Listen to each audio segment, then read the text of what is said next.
Hey,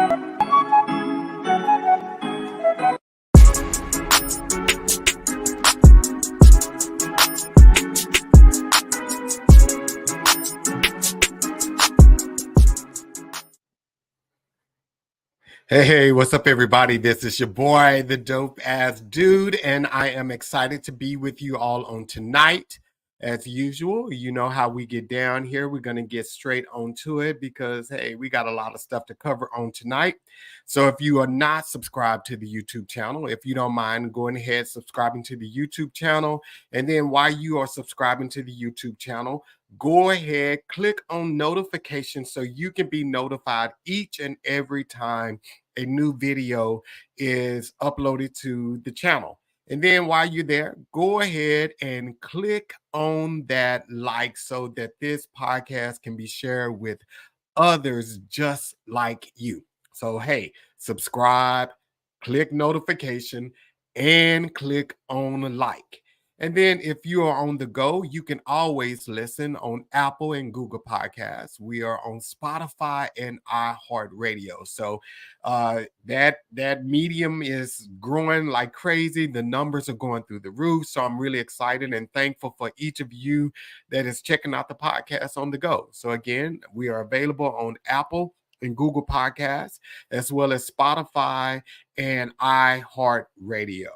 And lastly, if you are not following me on TikTok and Instagram, if you don't mind following me on both platforms, I can be found at the Dope Ass Dude Podcast. So that is both Instagram and TikTok. And then also you can follow the guest on tonight. He is on Instagram and TikTok as well. On Instagram, he is at J Hart the Muse 2.0. And then you can follow him on TikTok at Harp664. So again, that's J Harp the Muse 2.0 on Instagram and Harp664 on TikTok. So I'm really excited about having him on the show tonight. I'm really excited about season 5 because it has been phenomenal so far. And tonight concludes our dating episodes on the podcast this season. So we've put in 4. So if you haven't checked those out yet, you can always go back and check out Joseph Corley. He was the guest on episode 1, the dating pool. And then Kendrick Choice was my guest on episode 2, overcoming loneliness during the holiday season. And then on episode 3, there was Keandra Jones, and Keandra was my guest on last week, and we talked about the price of partnership, and all 3 episodes are phenomenal. So I know this one is only going to go this one is only going to go higher. So let's go ahead and bring John on out because I'm really excited for you all to meet him and get to know him. John, what's going on, man? Hold on, John. John, Can you say hear me? something. I can hear you now. We can hear you now. What's All going right. on, man? What's good? Chilling, man. Chilling. Say, You trying to came stay out warm. smiling. You came out smiling hard. What got you smiling over there, man? Hey, man, that's one of my I would say one of my things that I got to smile, man, because I'm blessed. Hey, man, that's what I'm talking about. So, John, tell us about you. Like, who are you? Like, I see you on the internet. You doing your stuff. Jerry Springer show. You was all on there, and you're actor. So, tell us a little bit about yourself. Well, man, I'm 39. I'm originally from Dallas, Texas. Born and raised, Oak Cliff native. You know what I mean? I went to for people who don't know this, South Oak Cliff High School, and then I transitioned to Carter High School, which where I graduated in 2002. So I've been out of school for a little bit, man. So, I just look like this because I drink a lot of water. Now, yeah, man, I love my city, man. I get a lot of support from people here. I'm getting a lot of support from everywhere, really all over the world, man. I meet dope people. Uh, I've been acting for like 3 years now. Finna be going on 4. And with the Jerry Springer, man, I was doing skits on Facebook and they reached out to me. everything just went from there, man. From there, I obtained an agent. I'm currently signed with Icon Studios, Universal, Dallas. They also have offices in LA, and I want to say in a few other cities. I know for sure LA and New York. Shout out to my agent, man, Nicholas Calloway, man. He doing his thing. Hey, man, he keep me booked and busy. But yeah, I mean, I love it when I come back to the city, man, and I get the love that I do when I actually do go out. Uh, I can't say that it's a transition for me because I'm not used to it. Uh, Believe it or not, I used to be an introvert, man. I used to just sit in my room, man. After I get out of work, sit in my room, chill. You know what I mean, and kind of stay out the way. I was raised by my grandmother, so a lot of stuff I was sheltered from, even though if I besides me being in the streets, before that, a lot of stuff we were sheltered from, a lot of stuff, so I wasn't exposed to once I got out here and into the world like fully. Uh, I have six beautiful children. Uh, I have one son in heaven, so really I got seven, but yeah, six beautiful children. I got three. I have four boys and two girls. My oldest, my daughter, she's about to graduate from U of H. She'll be 22. Hey man, that's a whole nother ball game.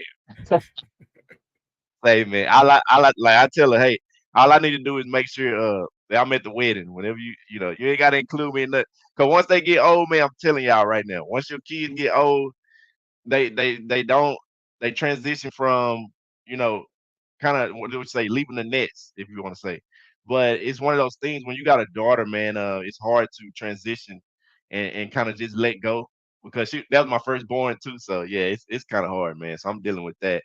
Uh, I'm about to get married next year, man. Shout out to my future wifey out there, man. I ain't gonna say her name because y'all might be stalking. You know what I'm saying? We already trying to get that under wrap. Yeah, so that comes with it for real. That comes with it for sure. But yeah, I'm loving it, man. I'm loving the energy that I'm receiving. I just feel like I'm finally in my own lane. From as far as with the commercials and the modeling, I love the acting, but I really want to tap into the modeling and more like uh just like print stuff because that's one of those things where you can actually transition and be at home and still be on the road. You know what I mean? Like I might be in New York tonight for a shoot, and then I'm back in Texas for another shoot, and then I'm back somewhere else. I kind of like that transition as far as the industry goes, because with just doing the acting, I feel like, or just doing comedy, I feel like you putting yourself in a box. I had the pleasure to sit down with a few hard hitters out here, man. Hill Harper, shout out to Hill Harper, man, one of my mentors. Uh, what's the dude from what's his name? Malik Wakefield, that played on the was it Temptations? Yes. So he let me pick his brain, man. Dope dude, man. He just gave me some game. You know what I mean? I just did a movie with him in that. We shot that in Dallas as well. Y'all check that out. That's on Netflix. It's everywhere. It's called Unfavorable Odds. Uh, but yeah, he let me pick his brain, man, and just like various other, comedians, actors in the game, man. I did a movie with Cedric Entertainer. It's called Son of the South, which is a Spike Lee joint, man. I got to meet some dope people down there in Mississippi, man. I'm gonna tell y'all, hey, you know what? When I was on the way down there, I drove by myself, right? And just had to stop for gas. I stopped for gas in the wrong place. I didn't even know where I was at, but I told my people's like, "Hey, man, I stopped right here." Especially, he was like, "You to my Mississippi?" I said, "Boy, you better get." I said, "Well, man, hey, I gotta get that out there." You know what I mean? Because we shot it at the Birmingham train station. You know what I mean? That's the scene that I shot up in the movie. But yeah, I've been meeting some dope people, man. I just came back from Atlanta. I did Praise This with Will Packer. I did BMF. I'm on season two of BMF, episode 10. Before that, I met 50 when I was in New York. And I did Power, Raising Canaan. So I'm on the episode where Omar Epps got shot actually. Yeah. So I just been moving, man, and it's just been going. It's one of those things where it's still surreal to me, and I'm trying to transition because I'm really not used to all the extra attention and extra like the critiquing and the things that come with the game. You know what I mean? Exactly. I'm still learning how to control those emotions and things like that. Yeah, so now I know you told me that you've only been acting, professionally for 3 years. You've only been pursuing this for like 3 years or whatever, but you're moving like really, really fast. So what advice Right. would you give someone else that is wanting to get out there or just getting out there? Like what tips can you give them to get in there as quick as you have? I would say, man, just stay persistent. Um, in the industry, the one thing that's is gonna get you to where you need to go is being yourself. Uh, you can't walk into a room of people that already have the game, already have a bag, they already got things going, and expect not to be told to do something. I see that a lot going on in the industry now, man, where people get into acting and rapping or whatever, and they get into a room where you don't even know how you got in there, but you in the room and you blow it because you get in there acting like you a superstar. Uh, that's not one of those things you want to do. Nobody in the industry likes that at all. I'm talking about from the actual artists to producers to casting directors. They do not like the cockiness. That's just one of those things you have to let go. Your ego, you got to put it to the back. I would say second is to try to obtain you an agent. Now I didn't pay for an agent, but people are out here doing that as far as getting to the agencies and paying to be signed. I was fortunate not to have to, do that. They reached out to me after, the Jerry Springer and a few other things that I have done. Um, and I would say just be persistent. So you got consistency, persistency, and just things that and believe in yourself. Um, and that's what and I keep God first, of course, and how I'm moving. You know what I mean? That's just my biggest thing. My fiance now, she's keeping me to like, grounded to where I'm getting back in perspective of everything I would say across the board. So this topic, the emotional availability, is one of those things, man, that I'm learning right now. It's crazy. It's really Yeah. crazy. Well, dude, that is like no lie. It's like extraordinary that like you are doing that, your whole acting thing. And not only you just doing your acting thing, you are modeling. So you are monopolizing everything. You are taking, because you know how they always say you only get 15 seconds of fame or a minute of fame or Right. whatever. You monopolizing on, which I think is really, really good, because I think that's where people, they'll do something big and then they feel like, oh, I Right. can take a break. I can take a little break. Mhm. No, Yeah. grinding is a Ain't no full-time breaks. job. It's no break in Full grinding. time. Yeah, Even when you get the bag, you still gotta go. It's you can it's a still it's a gotta go. continuous thing. So I tell people when they get into this, if you really got the heart and you really know where you want to go and you really have a plan and you have people that's supporting behind you, it's nothing that you can't do. You know what I mean? Come from a support line of maybe a good 20 people. You know what I mean? That I could call on when I couldn't get to a casting or I couldn't because what they're doing right now is they just got back to where they're paying for our traveling and things of that nature. I would say from the last year, yeah, about the last year, um, we've only been getting paid for the actual job, uh, and not food, travel, lodging. Those are not uh, uh, included into the per diem. You know what I mean? And that's just one of those things that they've been fighting for because, like I said, we get paid like a regular job.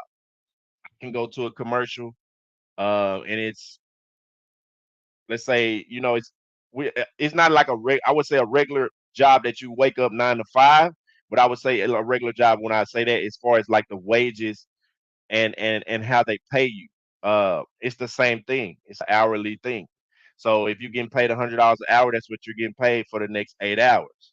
You know what I mean? Just to give you an idea of how it kind of goes.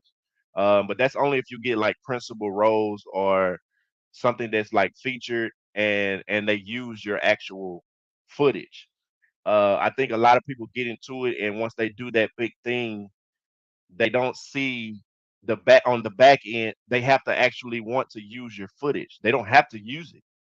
I learned that a lot too when I was doing certain movies and certain shows. where my scene didn't make the cut. So it's just one of those things where you have to learn its levels. It's you have to tap into your inner self to where you can understand the dynamics of what you're getting into. Because if you're not in tune with yourself, I'm just be honest with you. If you don't have a real support system, it's hard. It's hard, and you'll learn that the hard way. I mean, because a lot of people do. Because, like you said, they get into their room and they act like, oh, I did this. So now you supposed to know. A lot of people still don't even know me, but I'm really known by a lot of heavy hitters in the game. So because I've either did something with them or they just know me from the internet Yeah. or TV. So Hmm. like you're a creative guy, you're a creator, you're constantly creating content. So your mind and your world is colorful. You know, it's colorful. With creative people, we need color. I mean, I'm a creative person as well. Hmm. So I understand. So how do you keep your world colorful in a black and white world? Everybody, they want you to be this way or that way. It's no. So how do you stay true to you? Um, I would say that the biggest thing that keeps me grounded is my children, especially my boys, because I feel like when your sons are watching you, you have to emulate something that they can actually gravitate to, so that when they grow old, it will be something imputed into them about working hard, being responsible, chasing your dreams no matter what. And that's just one of the things that I keeps me grounded. On the back end, I just stay praying, man, and I stay to myself a lot. I stay always practicing my craft throughout the week. Um, and that's even if I'm not even doing like skits or posting stuff like that. It's just me. I could be walking through the house and I just seen a scene on a movie and I'm trying to redo that. You know what I mean? And it keeps you brushed up on your craft, and so once you get in front of these people or this board or whatever, you're not nervous or you're not confident within what you're doing. Because a lot of times you can have that sense of, okay, I got this, right? And then once you get in there, your whole situation changes. I remember I did a audition for what was it? Universal Studios Japan. So I was about to be the conductor on Harry Potter's new movie that came out. I was on Hogwarts. So uh, when I walked in the room, and it was one of those things, man. It was you got a plethora of people sitting at this table. Ain't nobody cracked a smile. Ain't nobody said hello. No, just dry, just nut. Man, you can hear crickets, and it was like wow. You couldn't even tell it was a lot that many people sitting in the room once you when you came through the doors. Cameras everywhere. It's just one of those things you got to either turn it on or you hey sink or swim. Fortunately, I didn't get the part because at the time I was still brushing up on my acting and trying to learn the game. A lot of times I've had to turn down things simply because I haven't had the training or I didn't have the credentials. Uh, Now I'm learning that I'm running into more huge roles and the bookings that are actually helping me sustain outside of having a regular job. So that's one of the things too. I ain't telling y'all to quit y'all job. I ain't saying it gonna work for everybody. But if you put in the work and you get the fruits of what and in any situation you can make lemons with whatever. You know what I mean? A lot of people say, the lemons with lemonade, whatever phrase. I feel like anything that you're doing, anything that you're trying to accomplish out here, uh, life is nothing impossible in this life. You know what I mean? I feel like when what God instilled in you and dealing with your craft and your talent, it shouldn't be nowhere you shouldn't be able to go. It's the sky's the limit. And that's I just stay confident, man. A lot of people call it cocky, but I call it confidence because I come from that. You know what I mean? I got people cousins that's in the industry, in the league. Man, it's crazy. You know what I mean? Once I actually transitioned and found out who my real dad was, I started running into a lot of people that I didn't even know was my family. So yeah, it's been going and I'm loving it, man. So for I would say about the last 10 years, I've been, getting that under wraps as far as who my people is. These my mom Yeah. peoples, these my dad people. So yeah. And that whole people saying you're cocky stuff, I think that's, when you are confident in what God has equipped it you with and gifted you with, Mhm, I think that mhm. is one of the greatest gifts that you can give back to God is to be walk fully 100% in who Right, and what he has given you. So to hell with the right. world. Don't let them stop you. Keep going on Hey, that, hey, trust me. Hey, if I did that, I wouldn't be where I'm at, man. For real. man. For real, man. So I do not I try to block out all negativity because at the end of the day, you have to be positive yourself. Even if you feel like, you know, it's not working. Just keep at it. If it's something that's really in your heart, that's all I can tell you is to keep at it. And I promise you to at some point, you'll run across that one good thing that's gonna push you into something else. You know what I mean? And that's just how the yeah. game is. Yeah, Hmm. absolutely. So, John, I'm glad you said you're learning this whole emotionally available thing because we're going to go ahead and transition over into that. But before we go there, all of you that are watching right now, go ahead and click on that like button. Go ahead and click stop, click the like, and we about to get started here now. So, John, what are you learning about emotionally Oh, available? What lessons are you learning? oh. Well, listen, I'm not learning, man. I, I I had to learn. Like I said, I was an introvert, and a lot of times I would let my emotions overload what I really felt, right? And I had to learn that nobody owed me nothing, man. When my mom died, my mom passed the age when I was 5 years old. And as I got older, I had this chip. You know what I mean? I just felt like God. I feel like everybody around me, everything just owed me because of I had that snatched from me. You know what I mean? As a kid, uh, transitioning into a young adult, I started seeing being that way emotionally. It started getting me to things that I didn't want to be in, into situations that I would have never thought I would have put myself in, at that time. Uh, so I would say fast forward to now, the woman that I'm with, she's really teaching me how to actually control, that emotion. Because I used to go straight to the street mentality and just fierce anger. Uh, and I treated that with every situation across the board, whether it was from my job to family to anything, man. I started seeing that, people wasn't gravitating to me anymore like they usually did. Because I've always been a life for the party, man. I've always been, a down to earth guy, and I've never had problems making new friends. It's just one of those things where if I got pissed off, I was pissed off. You know what I mean? And that's just what it is.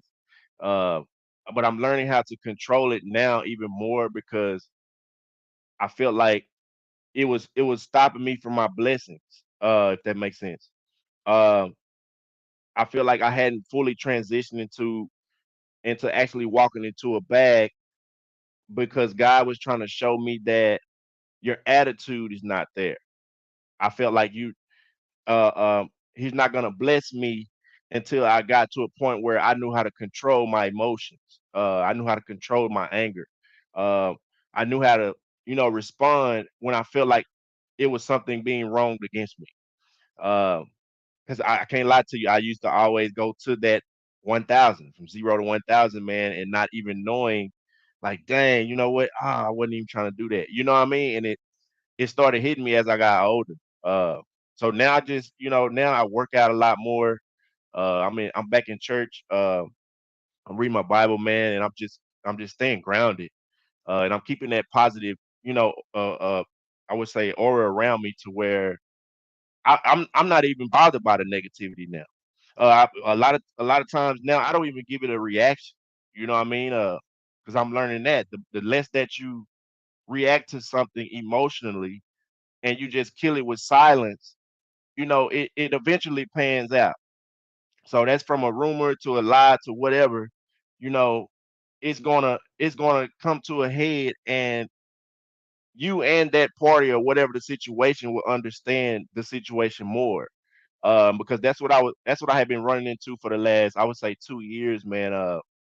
Just a lot of clout chasing, just a lot of things, man, that I just was like, wow, I wasn't even thinking like, wow, you would do me like that. You know what I mean? Like, I've lost a lot of friends, man, along the way. So, Mm, ma'am, sir, out there, hey, you trying to do this? I promise you, it's you gonna lose some folks. You know what I mean? yeah. You gonna go through some things, but So let me you ask you have to this keep here. your attitude intact.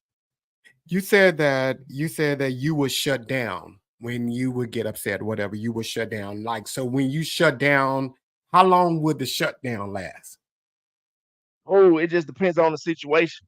Uh, a lot of times, I was actually abused as a kid, man. I would say for about a good 13 years, and through that, I would go to that moment. You know what I mean? And that was just my biggest. That was my thing.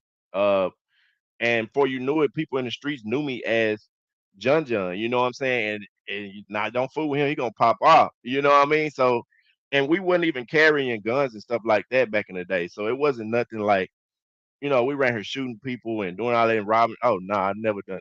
Now, I was. They may have didn't treat me right in some areas, but I would. Granny didn't raise no food. You know what I mean? So yeah, I wasn't out here wilding like that. But I just learned how to, that emotion. It I had to release my mom, if that makes sense. I had to just sit down and release it, man, and not let her go, but kind of, move on to where I can function as an adult. Uh, so I would shut down. Man, it's been a while. But I used to watch family movies, man. And it made me sad. I used to cry. I can't even lie to you. And it was just like, dang, man, I want that. You know what I mean? When I see people mistreating their parents, and it it it puts me in a place like, check that person. So I've always been that. If I see somebody disrespecting their mom or dad or whatever, and and it's not warranted. It's like, dude, that's your mama. You know what I mean? It's like, come on, man. You don't got but one mama. You ain't got but one dad. So, that's a real people. A lot of people take it for granted, but I tell people all the time, man, hey, cherish your parents, man, because you just never know. You know what I mean? And Yeah. I'm not saying that I'm grateful that they passed at a young age, but I feel like if they would have passed now, if I would have lost my mom now, I wouldn't be as mentally stable as, what I'm saying, back then as a kid. I feel like all those years it took me to like transition and actually let it go and grow and build off of that. You know what I mean? And not go to that emotion. Uh, but yeah, it's So been a while, but yeah, I definitely, I'm loving it, man. And the transition is definitely put me in a place to where I have more cleaner thoughts. It's just positive, man. yeah, so how does that work into, because I know you said your fiance is teaching you a lot of valuable lessons now. So how does the shutting down, because I mean, I think that's still something, you correct me if I'm wrong, that's still something that you processing through. So how does that Yeah. translate So into your relationship? Because like a lot of people, and I'm not just going to say this is just women, but when people are in relationships, some people are communicators. They want to communicate in the moment, real time. They want to talk about it. But let if me you shut down, how does that shutting down work? right. So now, what's crazy is now that you said that, that's me now, where I know how to, let's talk about it right now. Yeah, but hey, man, it at first it was rocky because she was on a thing where, I'm not dealing with you not being able to control your emotions or be able to actually, you know, let me love on you, if that makes sense.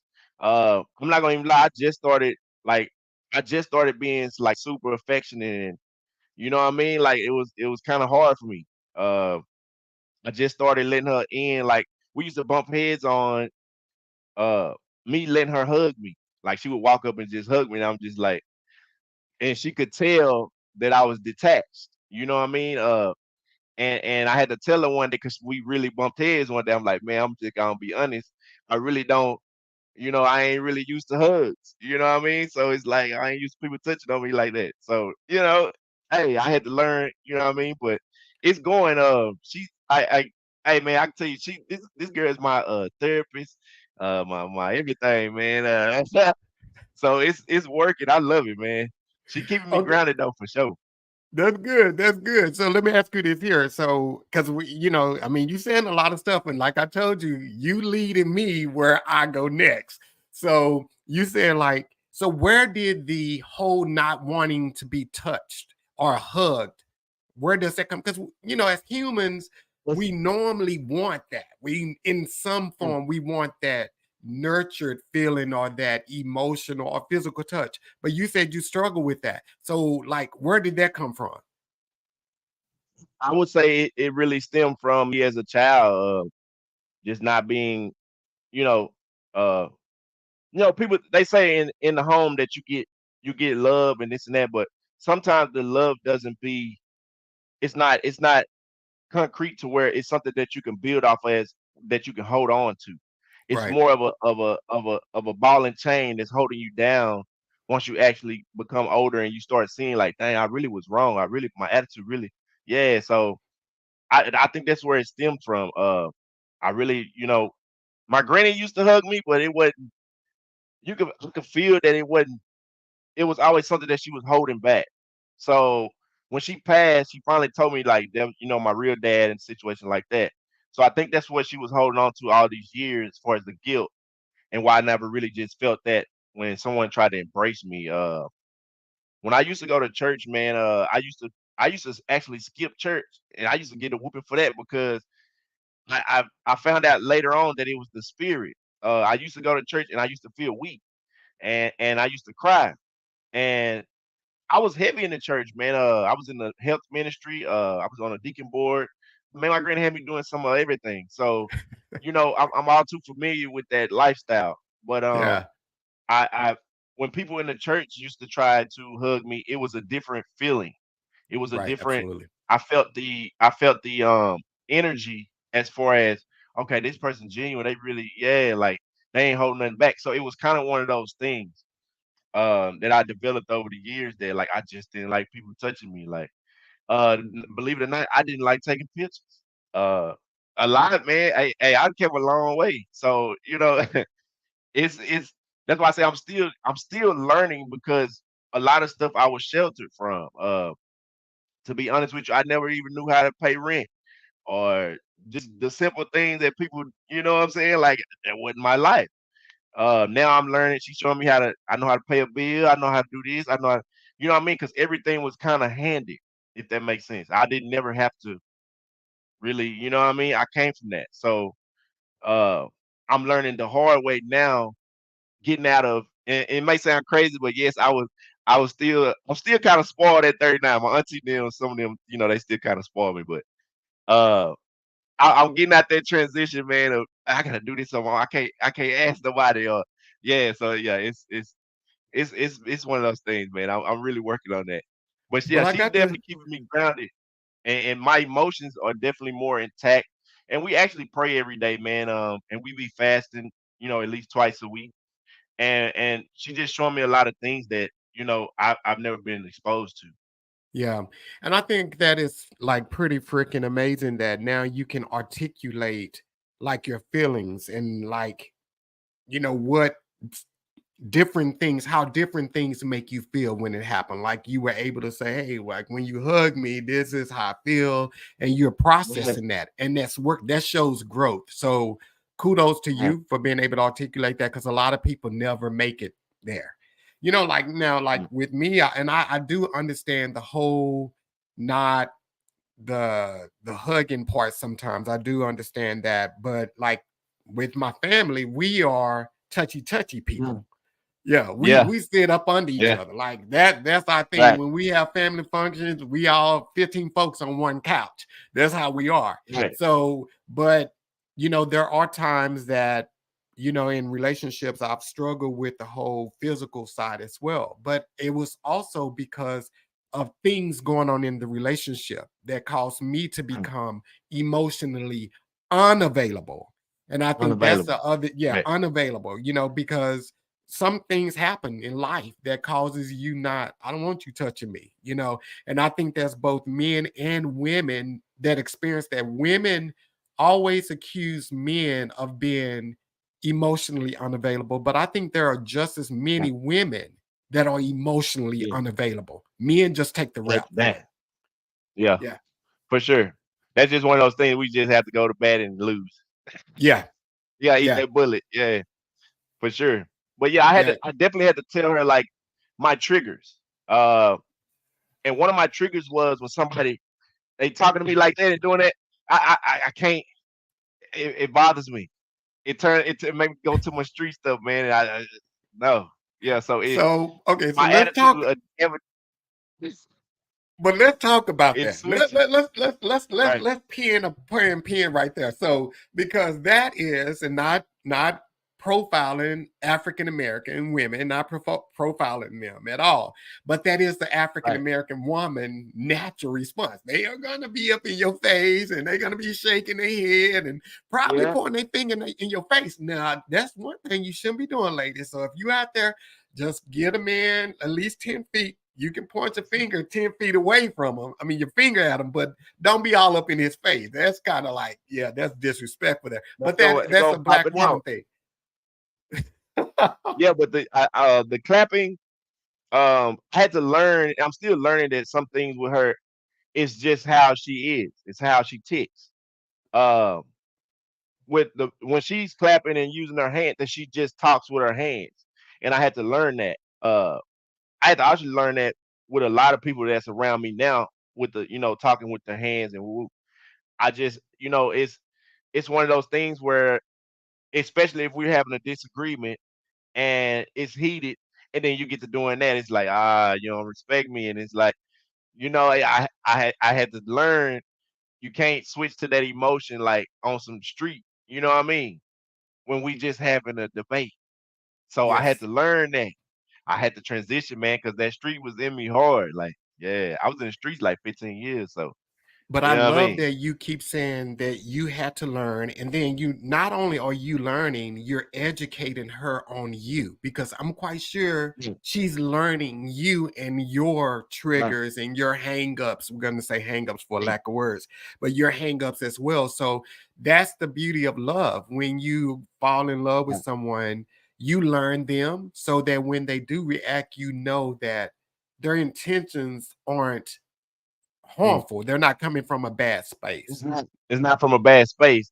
It's just it's how you're perceiving it, and it ain't even that.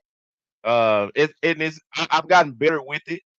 Now everybody know about me. I'm not a morning person, so in the mornings, don't talk to me. I'm good. Hey man, let me reset. You know what I mean? And now, And John, I'm about to tell you, if I'm I'm sick of you. You got too many things on your list already. hey man, I'm a little complex. Hey, when I go in my dressing room, I need gummy bears, Skittles. Yeah, I still eat candy, man. I'm just particular, you know what I mean? And that's why I say she be trying to call me bougie sometimes. I'm like, dude, I'm not bougie. Just I like stuff a certain way. You know what I mean? That's just what it is. I call it high class. 'Cause I feel like black people can't be bougie, bro. Like we come from slavery, so it's where was you bougie at? No one in your family was bougie. Like now, unless your family owned slaves, you know what I mean? They had money and land, and yeah. Other than And that's that, a whole you nother can't be problem bougie. there. That's a whole nother. Yeah, Hey, oh my if you god. black and your family owns slaves, that's a whole nother conversation that we need to talk about. But yeah, go ahead, continue. I'm sorry. But yeah, I mean, yeah, I don't know, man. Overall, I pray a lot, um, and I'm praying throughout the day, and I'm just like I said, staying to myself, man, and learning myself more, so that because I feel like you can never fully know someone, right? It could take you a lifetime to know your spouse, right? Uh, because people change every day. A lot of people say people don't change, and you don't believe people can change, but you're actually changing. You just don't see it because you're on the outside, and then outside looking in, someone else can see. that, oh, okay, he's doing this, he's doing that, he's doing that now, or she's doing it. So they can see the difference. You know what I mean? And I'm getting it a lot dealing with her, man. People can see that I'm happy more. I'm smiling more. I don't know if you can go back to my old pictures on the book, man, and on Instagram, but most of my pictures I had my head down. And one day my friend told me, she was like, she said, J Hart, why you always taking pictures with your head down? She was like, you got a pretty smile and you know, you popping. She was like, but when I look at your picture, it looks as if you it's something wrong. You know what I mean? So I started looking at my picture. I'm like, well, dang, I do kind of look like I'm sad. So, hey, hold on. You know what I mean? So I had to change that, man. My whole branding, just everything, man. I just been learning myself. And it's been a road, but I love the fact that at the end of the day, things that are being put across my table and things that I'm, you know, the people that are around me that are imputing things into me, it's I feel like it's turning me and transitioning me into the person I was supposed to be from the jump. You know what I mean? I just feel like I'm behind. And right now, I mean, I'm in my lane, and it's going. So I just have to learn how to be ready when I actually do crossover. You know what I mean? When I say be ready, I would say not as far as business wise because that comes too. But I feel like if you're not mentally stable and you become a millionaire and a lot of things that come at you, you don't know how to handle. Uh, because for one, you're not doing the work. I had to learn that I had to do the work in order to become this mogul that I'm trying to do. Because I mean that's my end goal, man. I want to be a mogul, man. I want to be bigger than Kevin Hart. You know what I mean? I just want to be one of them greats and show my children and the people around me, hey man, you can do this. No matter what you're facing, no matter what you're, you know what I mean, all your tribulations and trials and the things that you're, running up against, it's just life. I had to learn that. I had to learn also how to not let people control my emotions. And that was mostly from the people who raised me. I just recently, actually, when I met my lady, I just recently released them um, because I feel like they owed me something. You know what I mean? As far as at least a sit down, man. I'm about to be 40 years old. You know what I mean? So it's like, you want to be still included in my life, but we ain't went down through them. You know what I Yeah. mean? And what I'm hearing out here in the streets and what you telling the church folk, that ain't cool. You know what I mean? You out here pushing a whole different narrative. And it's like, bro, I'm not even like that. Like, that's crazy. But yeah, I just had to pray that off me, man. She sat me down, my other aunties that's, my one of my two of my biggest supporters, my aunts and my cousins on my mom's side. I just been getting that mentorship to where you got to get your attitude intact because you're on the way. You know what I mean? And because you'll lose it. We see it every day with people uh in the industry where they made it, man. You there, and you out here, you got a DWI. It just don't make sense. You know Yeah. what I mean? So you could have got a DWI when you were broke and you wasn't in the public eye. You know what I'm saying? That's just my thing. As far as with my branding, I really want to keep it clean. I'll still say Michael B. Now, some stuff happened with Michael B the other night where he crashed his Ferrari, but the whole time Michael B has had a clean brand. You know what I mean? Uh, the Denzels, Morris Chest. You've never seen these people in no scandals or anything, and they're still pursuing their dream. So it can be done. It's just one of those things where you have to buckle down and know exactly what you want, how you want it, and what you're gonna put up with. Those are the three things in the industry that are key. Uh, I would say never lose your integrity for anything. I would just say of monetary value. Uh, because your integrity and your character is the biggest thing that they look at. It's the biggest thing that gets you in the rooms. It's the biggest thing that keeps you, you know, in front of the camera.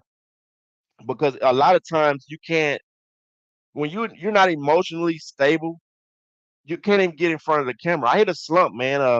because I had just buried my uncle, man, and his son, right? And I hit a slump. I ran into a wall where I didn't want to be creative. I didn't want to. I didn't want to be on camera. Now this is 2 years into my career. You know what I'm saying? So my agent, he on top of me. He's like, dude, what are you doing? What's going on? And I'm not being honest. You know what I mean? And I'm just kind of like pushing people away. Uh, I feel like I went back to that emotion of me burying people and didn't know how to handle the transition. Right? Um, I had to get back and press reset, and I got back into my groove by simply just starting to like surround myself with different people that actually believed in what I was doing. Because a lot of times I ran into, well, I didn't even know this person was hating, or "Oh, I didn't even know this person was talking bad." It's like, dang, I'm in their face all the time. I've never even heard that, but Right. that's how it was going, and so I just been letting it slide off, man. And oh man, it's whew, hey. Yeah. So with this here, so I have to ask you this here because you talk about your fiance a lot and everything. So when you transition from boyfriend to fiance, how did you know you were emotionally ready to go there to make that next move? I would say simply because of how she made me feel. Even when I would get mad, I didn't wanna be into it with her. I didn't wanna like argue. It was just a different emotion, you know what I mean? Versus in the past, uh, women. I wouldn't say all women, so I'm not gonna put them in a box. The women Right. that I've run across, they have. I've always had to, feel like I had to prove myself. Uh, with her, I did that from the jump, right? And I had that same mentality, and she wasn't having it. She's like, "Well, look, hey, nigga, we not finna be. You gonna have to buckle down, cause I see how you treat me and why you doing it, right?" And she was 1,000% correct. I didn't trust women, simply because how I was with women as a, what I'm saying, young adult. I just felt like, you know what I mean? Somebody gonna do me how I did, you know what I mean? So it was just one of those things. So I'm going into it with a smoke and mirror every time, you know what I mean? Like, hey, and then I had to learn that, hey, this is a real woman. This woman is not bagging off. So either I'm gonna be real all the way, or I'm gonna lose them. You know what I mean? And I wasn't trying to lose what we have because I haven't had that. Now I've been engaged, man. I've been in relationships, and it's just never been what I have with her.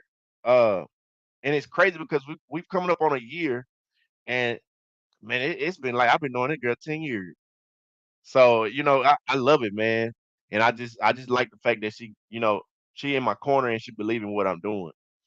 And Yeah. and and it's blissful to me because what she don't understand is now I feel like I got a family. Uh, even with dealing with her mom, it's just one of those things where like I feel like she my mama because it's like, what I'm saying, we click. So it's like, yeah, I got a mama. So you know what I mean? But I got like maybe, man, probably 12, 13 mamas, man. If y'all go on my post on Facebook, I got about 12, 13 mamas.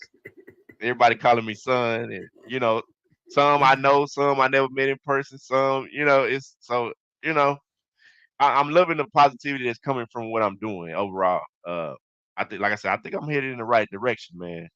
Uh, but yeah, the Absolutely. from the reality TV, I like reality TV, but reality TV is one of those things where you fall back into character and integrity.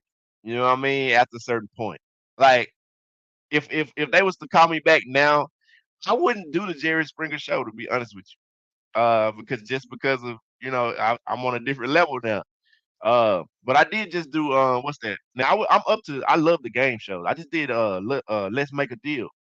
So I actually won on there. But Wayne Brady's dope, man. Cool dude. But yeah, I've always like wanted to be on TV as a kid. Uh, but I never knew that that's what that was. Like, you know what I mean? Like it was always, man, I can do that, or you know what I mean? And I transitioned from as a kid to like being in Easter plays, doing theater and with the church. just doing speeches. I've always spoken in front of people, man. Even as a kid, so it's crazy that I'm doing that now professionally. You know what I mean? So it's like, yeesh. But I like I said, I'm loving everything around me, man. The people that mentor me, and just the people that are pouring into me, man. Because I didn't have that a few years back. It was crazy. So I've actually, I feel like I've overcome anything in front of me that was trying to block me and what I was supposed to be doing. Yeah. So, John, so everybody that's listening, so anytime I have a guest on here, I always ask them before the show, and I ask John this question here. I always ask them the same question, like, what is the takeaway you want everyone to leave of you? I always ask them that question. So my job is to ensure that when everyone leaves, they see what they say that they want them to leave with. And I asked John that question tonight, and I see what he wants everybody to see. But John, so let me ask you this here, and then you'll tell us like what you want people to see. So in the past, how have people seen you? Like, what have they thought of you in the past?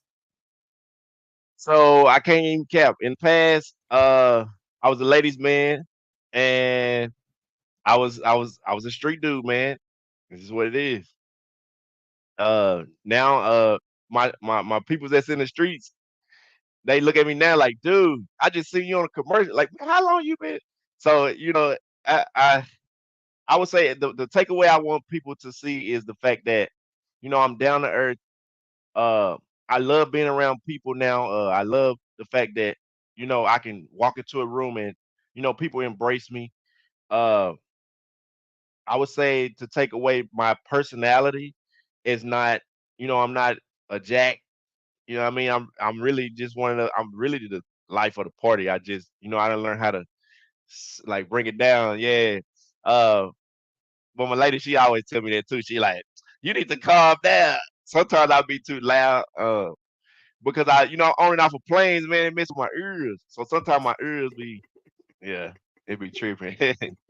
But for real, I mean, yeah, I just overall, man, I just want to keep my brand clean, and I want to, like show men, black men in particular, that no matter what, man, you can be a felon, you can be homeless, and still get up and do what you need to do, man, to chase your dreams. Um, Now, as far as how your journey goes, I don't know.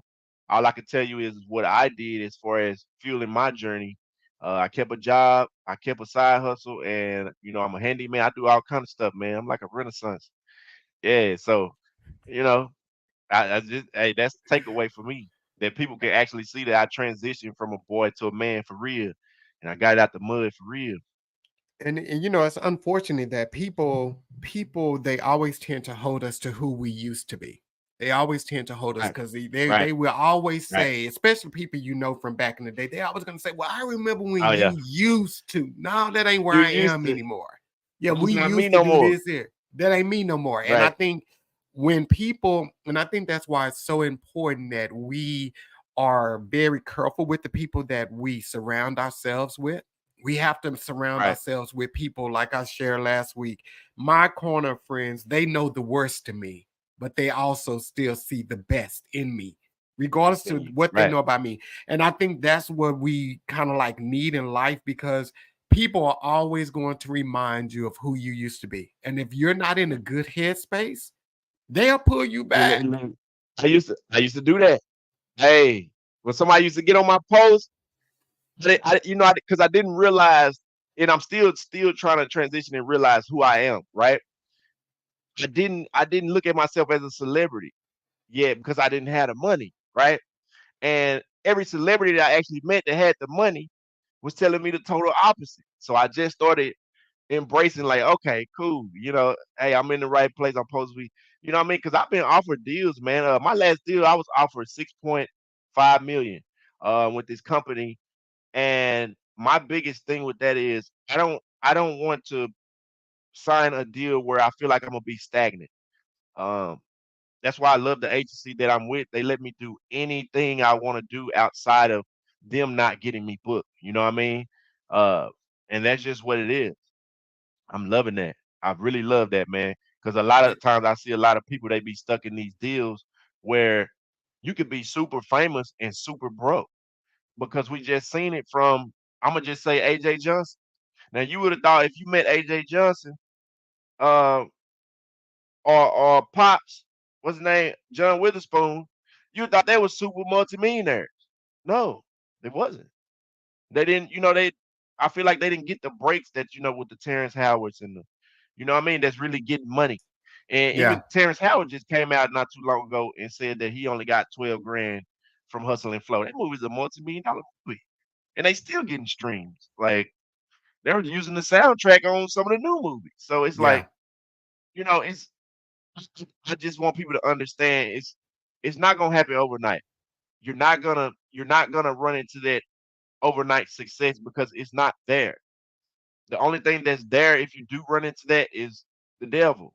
And a lot of things that you transition to and see while you're in the industry, you'll see along the way of what you want to be around and what you want to entertain. You know what I mean? So that's just how it go. You know what I mean? I don't go to the parties. I don't do none of that. I leave that to them. Like I said, I don't really pop out, man. My agent to my mentors and the people in the industry that I've ran across that already has the big names or whatever, they've always taught me to be seen less and more on camera. You know what I mean? If that makes sense. So I try not to, go to the same places where people look at me and still say, "Oh, well, that's John John. I know him." No. So I try to stay out the mix. So when you do see me, if I do pop out, if I do go to one of these little clubs or whatever, and you see me, you acting like everybody else. You know what I mean? It's oh, that's my bro, man. Say he doing this, he doing that, he doing it. You know what I mean? So yeah, it's just one of those things where you definitely have to embrace what you have going right now in front of you instead of worrying about okay, 2 years from now I wanna that's just not how the game not with acting anyway. That's not how it goes. right. It's a process for sure. Wow. Wow, John. Well, this has been like amazing tonight, man, having you on. And this is kind of like what we're talking about now is a great segue into the news segment of the podcast for this season. So the first 4 episodes we've been talking about dating. So we did the dating pool, overcoming loneliness, and then last week was the price of partnership, and then tonight, of course, emotionally available, and it all spelled dope. The first letters all spelled Mhm. dope. So we're moving now Mm. into like your circle and your corner friends. Are you an Mm. asset? Are you a liability in my life? Because we're Liability, getting right? to the end of the year where people are getting ready to make New Year's resolutions, and they're about to start their New Year's off. And I don't think people understand how important your corner of friends are, and the people who are Right. in your ear and that are speaking to you, the people around you can kill your dreams, and you Facts. don't know it. Yeah, They yeah, don't even yes. know it. You don't even know it. They can They block can, your blessings the yes, whole sir. time. The whole Because time. I had to learn that too. I had to learn to stop posting things that I was doing before I did them, if that makes sense. Like I used to post like, "Oh, I got an audition," you know what I'm saying? Just happy and trying to, share my good, you know. And I learned that I was getting blocked because people was not wanting me to be booked. Somebody at the door. Hold on. But while he's checking his door, so for next week, the guest is going to be Omar Lewis. So for disclaimer for all of those that are looking at the podcast, I know you guys are familiar with Omar Anaya that has been on the show. This is not Omar Anaya. Next week, my guest is Omar Lewis, and the topic that we're going to be talking about, asset or just an ass. And this is all talking about the people that are in your circle that can, like we just said, kill your dreams if you're not careful. So make sure you tuned in next week for that episode. It's going to be amazing. Omar is a very successful realtor down in Austin, Texas, and he's going to be here, and I'm really excited to have him on the show. And then also, if you don't mind, if you are not subscribed to the YouTube channel, please subscribe to the YouTube channel. Click on that like, click on notification, and all of that good stuff so that you can be notified every time a new episode is uploaded. So, John, you were saying something before you walked away. So what now? You were saying something before you walked away. Oh yeah, as far as I would just say it as far as with the takeaway to just believe in yourself and uh don't worry about what people around you are saying. If you're gonna be the only one that sees the vision. Nobody, God gave you your vision, so nobody can take that away from you. Nobody can try to change that lane, and as long as you believe in that, you'll be all right. I promise you. Because I've never, like I said, I've never took an acting class. I've never even, hey man, they send me the script, and I turn it on. It's just, hey, here's what it is. Yeah, that's what's up, man. And I don't even look at Power of Kane, and I ain't never looked at none of them, but I might have to look at the episode you on. So Right, hit right. me up Check it when they out, coming man. on. I'm I only got, watching that I got episode. plenty of stuff. Right, right. I'm trying to get on something now, man. We got something in the works, man. I can't wait. It's going. That's So what's up. this one right here gonna transition me. Yeah, for Well, sure. John, your future is bright, man, and I'm excited and thank you for coming on and trusting this platform as something that you will be a part of. I'm super appreciative of that. And when you get ready for your next steps, we're going to be here with you all the way, man. Already, I appreciate it, man. Yes, I sir. really Oh, enjoyed myself. and one quick thing before we get out of here, guys, and I forgot to get the flyer to put this up, but Yolanda Hargrove, she's having a financial Coco and Conversation episode this week. It's a Zoom call. Her her Instagram thing is chocolate underscore drop. Let me put that up there on the screen because you guys need to be on the call. She from Dallas. She's from Dallas. Yeah, I was on her call this past weekend. She spoke on mental health and it was a phenomenal thing. And I think I just spelled this right, but if I didn't, Yolanda, Georgia to my heart. But I think this is her name on Instagram. Yolanda, if you're still in the comments, put it in there. But she's having a Zoom call. It's at 10 a.m. Central Standard Time talking about finances. So if you're trying to get your finances together, this call is the call for you. It is free. So jump on that call on Saturday. I plan to be on there. I think I don't have anything at that time, but I plan to be on that call as well. So jump on the call. And Yolanda, she creates all my gear. So thank you, Yolanda. And she didn't even know I was doing this here, but hey, iron sharpen iron. But support her on this Saturday. And again, John, thank you. Let us know. I'm going to announce when Power Canaan come on. Give me the minute marker that you're going to show on. I'm going to join about a minute before so I can see you Got you. and log off. Got you. I I think, guys, see you guys on next Monday, 7 p.m. Central Standard Time. Peace.